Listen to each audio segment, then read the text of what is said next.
আসসালামু আলাইকুম। নাহমাদুহু ওয়া নুসাল্লি আলা রাসূলিহিল কারীম ওয়া আলা আলিহি ওয়া আসহাবিহি আজমাইন। আউযু বিল্লাহি মিনাশ শাইতানির রাজীম।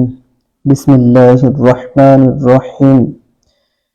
যদি তোমার সম্মুখে অর্থাৎ তোমার জীবন থাকা অবস্থায় তাদের অর্থাৎ তোমার পিতামাতার একজন অথবা উভয় বার্ধক্যে উপনীত হয়, মানে বৃদ্ধ হয়ে যায়, এবং বার্ধক্যের কারণে বৃদ্ধ হওয়ার কারণে পিতামাতার কোনো কথা সন্তানদের কাছে বিরক্তিকর অনুভব হয়, আর এই কারণে তাদের কোনো কথা তোমার কাছে ভারী মনে হলে তবুও পিতামাতাকে উহ পর্যন্ত বলো না, আর তাদেরকে ধমক দিও না, এবং তাদের সঙ্গে খুব আদবের সঙ্গে কথা বলো এবং তাদের সম্মুখেও বিনয়ের সঙ্গে নত হয়ে থেকো। আর এমন দোয়া করতে থাকো, হে আমাদের পরওয়ারদিগার, মহান রব্বি করিম আল্লাহ তাআলা, আপনি আমার পিতামাতার প্রতি দয়া করুন, যেমন তারা শৈশবে, আমি ছোট্ট থাকতে আমাকে আমার পিতামাতা যেমন লালন পালন করেছেন। আর শুধু বাহ্যিক ভাবেই নয়, বরং আন্তরিকভাবে তাদের সম্মান করবে। তোমাদের রব তোমাদের অন্তরের অবস্থা উত্তম রূপে জানেন। যদি তোমরা নেক বখত হও আর ভুলবশত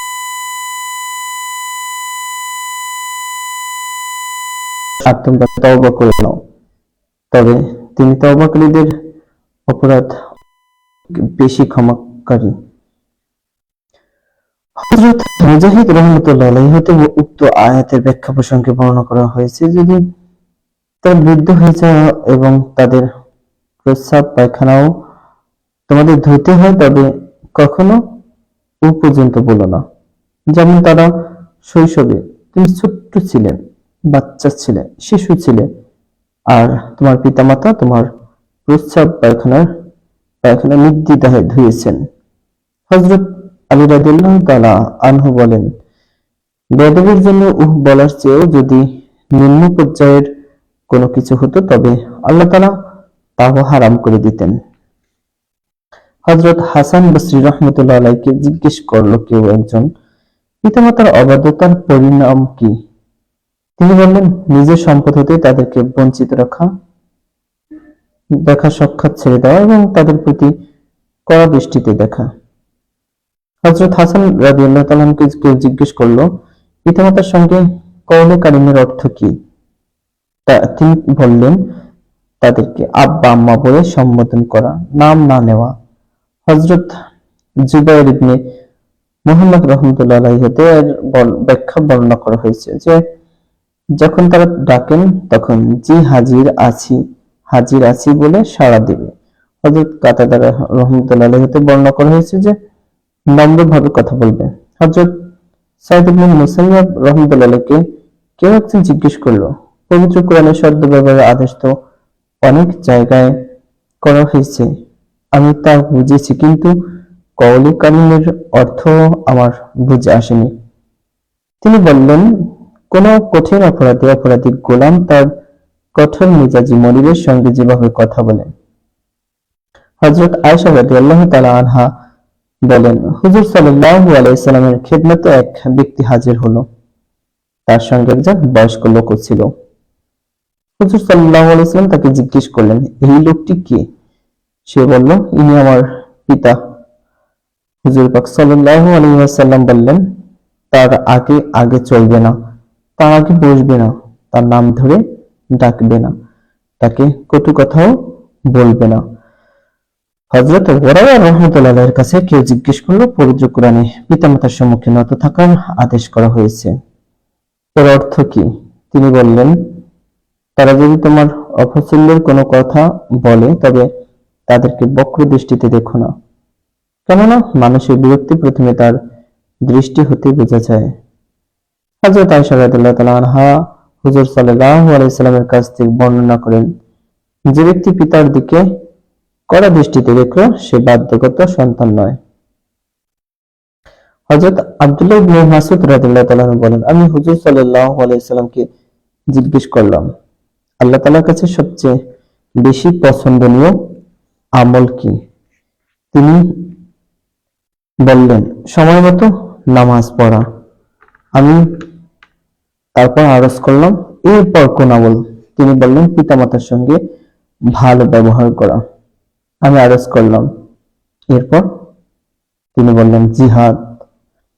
অন্য হাদিসে হুজুর সাল্লাল্লাহু আলাইহি ওয়াসাল্লামের ইরশাদ বর্ণিত হয়েছে, আল্লাহ তাআলার সন্তুষ্টি পিতামাতার সন্তুষ্টির মধ্যে এবং আল্লাহ তাআলার অসন্তুষ্টি পিতামাতার অসন্তুষ্টির মধ্যে নিহিত রয়েছে। মাযহাবের কিতাবের লেখক লিখেছেন, দুরুদুল মানসুর মাযহাবের কিতাবের লেখক লিখেছেন, পিতামাতার হক সমূহের মধ্যে এটিও একটি যে এমন বিনয় খোশমদ অবলম্বন করবে এবং খিদমত করবে যাতে তারা সন্তুষ্ট হয়ে যান। বৈধ কাজে তাদের অনুসরণ করবে, বেয়াদবি করবে না, অহংকারমূলক আচরণ করবে না, যদিও তারা কাফের হয়। নিজের আওয়াজকে তাদের আওয়াজ হতে উঁচু করবে না, তাদেরকে নাম ধরে ডাকবে না, কোনো কাজ তাদের আগে শুরু করবে না, সৎ কাজে আদেশ ও অসৎ কাজে নিষেধের ব্যাপারে নম্রতা অবলম্বন করবে। একবার বলবে, যদি কবুল না করেন তবে নিজে ভালো ব্যবহার করতে থাকবে, তাদের জন্য দোয়া ও ইস্তেগফার থাকবে। এই কথাগুলো পবিত্র কোরআন হতে নেওয়া হয়েছে, অর্থাৎ হযরত ইব্রাহিম আলাইহিস সালাম এর আপন পিতাকে নসিহত করার বর্ণনা হতে নেওয়া হয়েছে।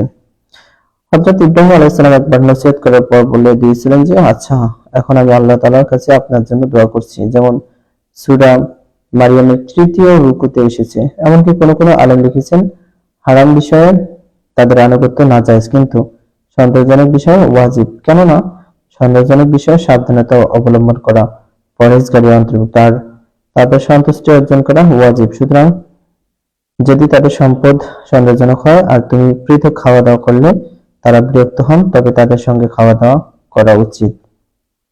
হযরত ইবনে আব্বাস রাদিয়াল্লাহু তাআলা বলেন, যেই মুসলমান তার পিতামাতার জীবন থাকা অবস্থায় তাদের সঙ্গে উত্তম ব্যবহার করে, হযরত ইবনে আব্বাস রাদিয়াল্লাহু তাআলা বলেন, যে মুসলমান তার পিতামাতার জীবন থাকা অবস্থায় তাদের সঙ্গে উত্তম ব্যবহার করে, তার জন্য জান্নাতের 2টি দরজা খুলে যায়। সুবহানাল্লাহ। আর যদি তাদেরকে অসন্তুষ্ট করে, তবে আল্লাহ তাআলা ততক্ষণ পর্যন্ত সন্তুষ্ট হন না যতক্ষণ পর্যন্ত তাদেরকে সন্তুষ্ট না করে নেয়। কেউ আওয়াজ করলো, তারা যদি জুলুম করে? ইবনে আব্বাস রাদিয়াল্লাহু তাআলা বললেন, যদিও তারা জুলুম করে। হযরত তালহা রাদিয়াল্লাহু তাআলা বলেন, হুজুর সাল্লাল্লাহু আলাইহি সাল্লামের খিদমতে এক ব্যক্তি হাজির হলো এবং জিহাদে শরীক হওয়ার আবেদন করলো। হুজুর সাল্লাল্লাহু আলাইহি সাল্লাম বললেন, তোমার মা বেঁচে আছেন কি? লোকটা আরজ করলো, হ্যাঁ, বেঁচে আছেন। হুজুর সাল্লাল্লাহু আলাইহি সাল্লাম বললেন, খুব ভালোভাবে তার খিদমত করো, কেননা জান্নাত তার পদতলে রয়েছে। অথবা তৃতীয়বার হুজুর সাল্লাল্লাহু আলাইহি সাল্লাম একই কথা বললেন। হযরত আনাস রাদিয়াল্লাহু তাআলা আনহু বলেন, এক ব্যক্তি হুজুর সাল্লাল্লাহু আলাইহি সাল্লামের খিদমতে হাজির হয়ে আরজ করল, ইয়া রাসূলুল্লাহ সাল্লাল্লাহু আলাইহি সাল্লাম, আমার জিহাদ করতে খুব মন চায়, কিন্তু আমার শক্তি নাই। হুজুর সাল্লাল্লাহু আলাইহি সাল্লাম বললেন, মা জীবিত আছেন? হুজুর সাল্লাল্লাহু আলাইহি সাল্লাম বললেন, তোমার পিতামাতার মধ্যে কেউ জীবিত আছেন কিনা? সে বললেন, মা জীবিত আছেন। হুজুর সাল্লাল্লাহু আলাইহি সাল্লাম বললেন, তার ব্যাপারে আল্লাহকে ভয় করো, অর্থাৎ তার হক আদায় করার ব্যাপারে হতে হতে অগ্রসর হয়ে তাকওয়ার উপর আমল করতে থাকো। কারণ যখন তুমি এমন করবে, তখন তুমি হজও আদায় করলে, ওমরাও আদায় করলে, জিহাদও করলে, অর্থাৎ যত সওয়াব এই সমস্ত আমলের মধ্যে রয়েছে সেই পরিমাণ সওয়াব তুমি পাবে। হযরত মুহাম্মদ ইবনে মুনকাদির রাহমাতুল্লাহ আলাইহি বলেন, আমার ভাই ওমর তো সারা রাত নামাজ পড়ে কাটিয়ে দিত আর আমি মায়ের পা টিপে রাত কাটাতাম। আমি কখনো এমন আকাঙ্ক্ষা করিনি যে আমার রাতের পরিবর্তে আমি তার রাতের সওয়াব পেয়ে যাই। হযরত আয়েশা রাদিয়াল্লাহু তাআলা বলেন, আমি হুজুর সাল্লাল্লাহু আলাইহি সাল্লামকে জিজ্ঞেস করলাম, মহিলার উপর সবচেয়ে বেশি হক কার? হুজুর সাল্লাল্লাহু আলাইহি সাল্লাম বললেন, স্বামীর। আমি আবার জিজ্ঞেস করলাম, পুরুষের উপর সবচেয়ে বেশি হক কার? হুজুর সাল্লাল্লাহু আলাইহি সাল্লাম বললেন, মায়ের। এক হাদিসে হুজুর সাল্লাল্লাহু আলাইহি সাল্লামের ইরশাদ রয়েছে, তোমরা আমাদের স্ত্রীদের ব্যাপারে পবিত্র থাকো, তোমাদের স্ত্রীরাও পবিত্র থাকবে। তোমরা তোমাদের পিতামাতার সঙ্গে ভালো ব্যবহার করো, তোমাদের সন্তানরাও তোমাদের সঙ্গে ভালো ব্যবহার করবে। হযরত তাউস রাহমাতুল্লাহ আলাইহি বলেন, এক ব্যক্তির 4 পুত্র ছিল। লোকটি অসুস্থ হলে পুত্রদের মধ্যে একজন বাকি 3 ভাইকে বলল, তোমরা যদি এই শর্তে পিতার দেখাশোনা করে চাও, পিতার পরিত্যক্ত সম্পত্তি হতে কিছু পাবে না, তবে তোমরা করো, নতুবা আমি এই শর্তে দেখাশোনা করব যে তার পরিত্যক্ত সম্পত্তি হতে কিছুই নিব না। তারা এতে সম্মত হলো যে তুমি উক্ত শর্তে দেখাশোনা করো, আমরা করব না। সে খুব খেদমত করলো, অবশেষে পিতার ইন্তিকাল হয়ে গেল। শর্ত অনুযায়ী সে কিছুই নিল না। রাতে স্বপ্নে দেখলো এক ব্যক্তি বলছে, অমুক জায়গায় 100 স্বর্ণ মুদ্রা পুঁতে রাখা হয়ে আছে, তুমি তা নিয়ে নাও। সে স্বপ্নের মধ্যে জিজ্ঞেস করলো, তাতে কি বরকত হবে? সে বলল, তাতে বরকত নেই। সকালে স্ত্রীর কাছে স্বপ্নের বিবরণ শোনালো, সে তা বের করে নেওয়ার জন্য পিড়াপিড়ি করলো, কিন্তু সে মানল না। দ্বিতীয় দিন আবার স্বপ্নে দেখলো, এতে অন্যত্র 10টি স্বর্ণমুদ্রার কথা বলা হলো। সে পুনরায় বরকতের প্রশ্ন করলো। লোকটি বলল, তাতে বরকত নেই। সকালে সে স্ত্রীর কাছে এই স্বপ্নের কথাও বলল। স্ত্রী পুনরায় পিড়াপিড়ি করলো, কিন্তু সে মানল না।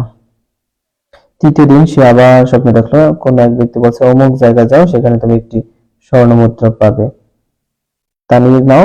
সে আবার গিয়ে ওই স্বর্ণমুদ্রা নিয়ে এলো। আচ্ছা ফাইন, তা নিয়ে নাও বলছে। তো এরপরে কি হলো? সে আবার একই বরকতের প্রশ্ন করলো। লোকটি বলল, হ্যাঁ, তাতে বরকত রয়েছে। সে গিয়ে ওই স্বর্ণমুদ্রাটি নিয়ে এলো এবং বাজার হতে এর বিনিময়ে 2টি মাছ খরিদ করলো। প্রত্যেকটি মাছের ভেতর হতে একটি করে এমন ধরনের মুক্তা বের হলো যা জীবনে কেউ দেখেনি। তখনকার বাদশাহ অনেক পিটাপিটি করে 90টি খচ্চর বোঝাই স্বর্ণের বিনিময়ে মুক্তা দুটি খরিদ করলো। এক ব্যক্তি হুজুর সাল্লাল্লাহু আলাইহি সাল্লামকে জিজ্ঞেস করলো, আমার উত্তম ও সদ্য ব্যবহার পাওয়ার সবচেয়ে বেশি উপযুক্ত কে? হুজুর সাল্লাল্লাহু আলাইহি সাল্লাম ইরশাদ করলেন, তোমার মা। ওই ব্যক্তি বলল, তারপর? তারপর কে? হুজুর সাল্লাল্লাহু আলাইহি সাল্লাম বললেন, তোমার মা। ওই ব্যক্তি আবার বলল, তারপর কে? রাসূল সাল্লাল্লাহু আলাইহি সাল্লাম পুনরায় বললেন, তোমার মা। ওই ব্যক্তি আবার বলল, তারপর কে? তারপর রাসূল সাল্লাল্লাহু আলাইহি সাল্লাম বললেন, তোমার পিতা। অতঃপর পর্যায়ক্রমে অন্যান্য আত্মীয়-স্বজন। যে যত নিকটবর্তী সে তত অগ্রগণ্য হবে। মিশকাত, বুখারী, মুসলিম। উক্ত হাদিস হতে কোনো কোনো আলেম এই মাসলা বের করেছেন যে উত্তম ব্যবহার ও অনুগ্রহের ব্যাপারে মায়ের হক 3 অংশ আর পিতার হক 1 অংশ। কেননা হুজুর সাল্লাল্লাহু আলাইহি সাল্লাম 3 বার মায়ের কথা বলে 4বার পিতার কথা বলেছেন। এর কারণ হিসেবে উলামায়ে কেরাম বলেন যে সন্তানের জন্য মা 3টি কষ্ট সহ্য করেন: গর্ভধারণ, প্রসব, দুধ পান করানো। এই জন্য উলামায়ে কেরাম এর কারণ ব্যাখ্যা করেছেন যে অনুগ্রহ উত্তম ব্যবহার পাওয়ার ক্ষেত্রে মায়ের হক পিতার উপর অগ্রগণ্য। যদি কোনো ব্যক্তি দরিদ্রতার কারণে পিতামাতা উভয়ের সঙ্গে সদ্ব্যবহার ও অনুগ্রহ করতে না পারে, তবে মায়ের সঙ্গে সদ্ব্যবহার করা জরুরি। অবশ্য সম্মান ও আদব তাজিমের ক্ষেত্রে পিতার হক মায়ের উপর অগ্রগণ্য। এটাও স্পষ্ট যে নারী হওয়ার কারণে মা অনুগ্রহের বেশি মুখাপেক্ষী। পিতামাতার পর অন্যান্য আত্মীয় স্বজনের হক, যে যত নিকটাত্মীয় হবে তার হক তত অগ্রগণ্য হবে। এই এক হাদিসে আছে, সর্বপ্রথম সদ্ব্যবহার তোমার মায়ের সঙ্গে শুরু করো, অতঃপর পিতার সঙ্গে, অতঃপর বোনের সঙ্গে, অতঃপর ভাইয়ের সঙ্গে, এভাবে পর্যায়ক্রমে নিকটবর্তীদের সঙ্গে, আর তোমার প্রতিবেশী ও অভাবী লোকদেরকে ভুলো না। হযরত বাহাজ ইবনে হাকিম রাহমাতুল্লাহ আলাইহি তার দাদা হতে বর্ণনা করেন, তিনি হুজুর সাল্লাল্লাহু আলাইহি সাল্লামের কাছে আরজ করলেন, হুজুর, আমি ভালো ব্যবহার অনুগ্রহ কার সঙ্গে করব? হুজুর সাল্লাল্লাহু আলাইহি সাল্লাম বললেন, তোমার মায়ের সঙ্গে। তিনি পুনরায় একই প্রশ্ন করলেন। হুজুর সাল্লাল্লাহু আলাইহি সাল্লাম পুনরায় একই জবাব দিলেন।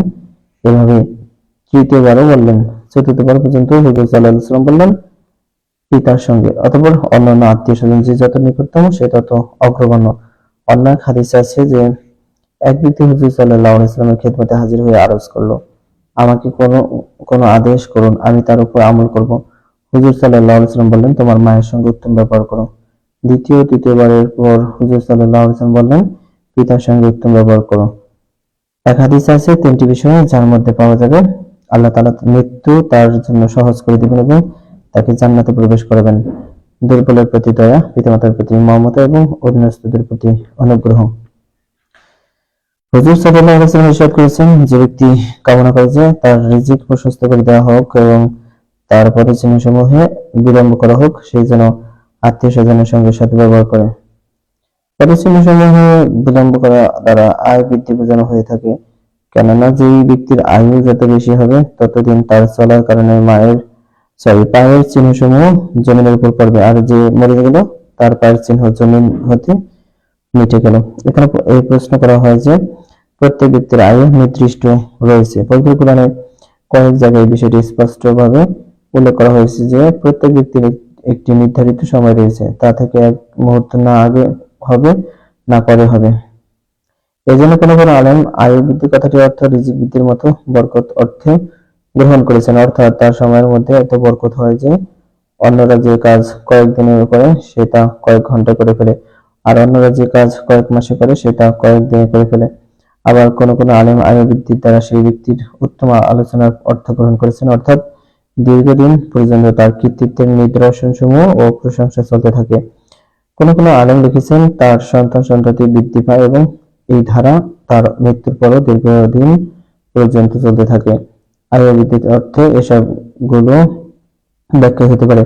যখন নবী করিম সাল্লাল্লাহু আলাইহি ওয়াসাল্লাম আয়ু বৃদ্ধির সংবাদ দিয়েছেন আর তার কথা সত্য এবং তার ইরশাদ অবশ্যই হক, অতএব তা যেভাবেই হোক বাস্তবে পরিণত হওয়া নিশ্চিত। আর আল্লাহ তাআলার পবিত্র সত্তা, একচ্ছত্র ক্ষমতার অধিকারী এবং সমস্ত উপকরণের সৃষ্টিকর্তা। তার জন্য উপকরণ সৃষ্টি করা কোনো মুশকিল নয়। তিনি যা করতে চান তার জন্য এমন উপকরণ পয়দা করে দেন যে জ্ঞানী লোকদের জ্ঞান পর্যন্ত হতভম্ব হয়ে যায়। কাজেই এ ব্যাপারে না কোনো প্রশ্ন থাকতে পারে এবং না কোনো প্রতিবন্ধকতা থাকতে পারে।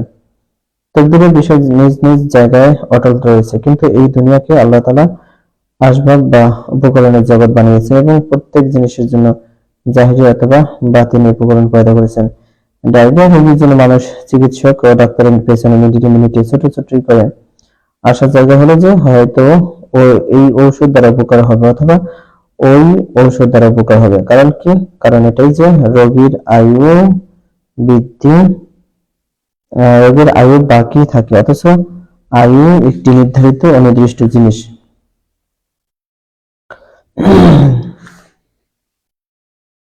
সুতরাং আয়ু বাকি রাখার জন্য চিকিৎসার চেষ্টা হতে অধিক চেষ্টা আত্মীয়-স্বজনের সঙ্গে সম্পর্ক বজায় রাখার ব্যাপারে না করার কোনো কারণ থাকতে পারে না, কেননা এটা আয়ু বৃদ্ধি ও দীর্ঘায়ু নিশ্চিত উপকরণ এবং এমন চিকিৎসকের কথা যার ব্যবস্থাপত্র কখনো ভুল হয়নি। অথচ এই সমস্ত সাধারণ হাকিম ডাক্তারদের ব্যবস্থাপত্র ও রোগ নির্ণয়ের মধ্যে শত শত ভুলের সম্ভাবনা রয়েছে।